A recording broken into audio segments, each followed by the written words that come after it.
मैं इस टाइम नारान की खूबसूरत वादियों में घूम रहा हूँ और इतना रश है कि मैं अपनी गाड़ी से उतर चुका हूँ। और मैं आपसे एक बात शेयर करूँगा जो मैंने आज यहाँ पे नारान में मैंने नोट की है।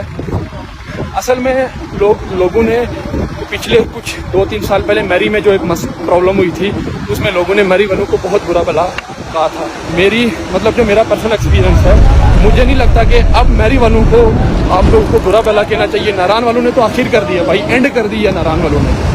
यहाँ पर जो मैं आपको पर्सनल एक्सपीरियंस शेयर कर रहा हूँ, मैं क्योंकि रश बहुत ज़्यादा था, गाड़ी से उतर के भूख बहुत लगी हुई थी। होटल्स आप लोग सोच भी नहीं सकते कि होटल पे आपको खाने के लिए, चाय के लिए भी आपको 2-3 4 घंटे वेट करना पड़ेगा।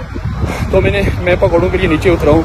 तो जो नॉर्मली आपको 100 के मिलेंगे वो यहाँ पर इन लोगों ने 700 से 800 रुपये उसके चार्ज किए। और वो एक होता है कि आप तो टूरिस्ट से अच्छे से बिहेव करते हैं, वो वाली बात नहीं है भाई, लेने तो लो नहीं तो भागो यहाँ से, ये वाला सीन था।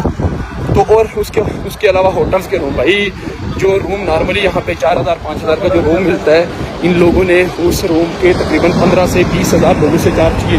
क्योंकि लोग यहाँ से इतने दूर से आते हैं। और ये आप रश भी देख लें, अगर यहाँ पे इतना रश होगा तो लोगों को डेफिनेटली मजबूरी में वो रूम्स वगैरह लेने पड़ेंगे।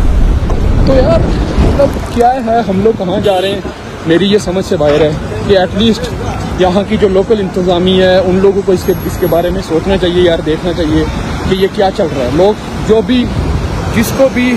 भी होटल्स वाले हैं वो अपनी मर्जी से हर चीज़ को सेट कर रहे हैं। हम लोगों ने तो मैरी वालों को, सब लोगों ने बहुत बुरा भला कहा है। अब मैरी वालों को आप भूल जाओ भाई, भूल जाओ। अब नए आ गए नारान वाले।